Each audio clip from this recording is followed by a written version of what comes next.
Shabbat Shalom, everyone.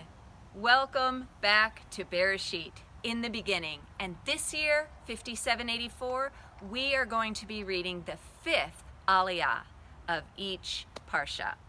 So what is in the fifth aliyah of Bereshit? It's not very long. It's only 3 verses. And it's about Lamech and his 2 wives.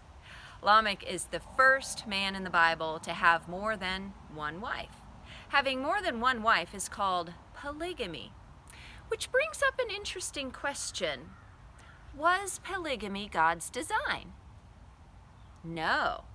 If we read in Parshat Bereshit, in Genesis chapter 2, verse 24, it says, "And for this reason, a man shall leave his father and mother and be united to his wife, and they will become one flesh." So God's design for marriage is one man and one woman coming together, echad. But if it's in the Bible, doesn't that make it okay? You know, Lamech had 2 wives. We know that the patriarch Jacob had 12 sons from 4 women. We know that King David had a bunch of wives, and King Solomon, we won't even talk about that. He was out of control. So if it's in the Bible, doesn't that make it right? No. Actually, the Bible tells us how things were. There are 2 things in the Bible that we pay attention to. First of all, Halacha. Halacha is God's rules.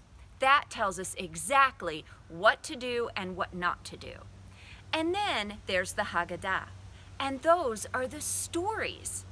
They tell us what actually happened. And sometimes people were following God's rules, and sometimes they weren't. So the story we have in the 5th aliyah of Bereshit about Lamech and his 2 wives is a story that tells us what happened. He had 2 wives.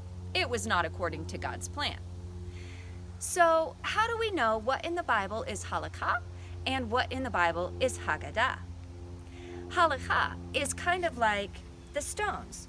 When we're crossing a river, Halacha tells us the way to go. It shows us where to step. It tells us how to walk. And that's the meaning of the word. It means the way to go, walking.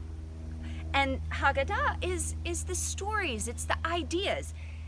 The Haggadah is like the water that's flowing past the stones. The water shows us the stories, the history, what actually happened, whether people were following God or not. So, let's try a pop quiz. You decide, is it Halacha or Haggadah? How about, "I am the Lord your God, you shall not worship any other gods but me"? That's Halacha. Yes. How about, "Observe the Sabbath day"? Yes, Halacha. How about, "Honor your father and mother so that your lives may be long in the land that the Lord your God is giving you"? Yes, also Halacha. How about the whole story of the Exodus from Egypt? Yes, that's Haggadah. And we tell a special telling of that every year at Passover, and there's so much that we learn from that. I think you've got it. Shabbat Shalom.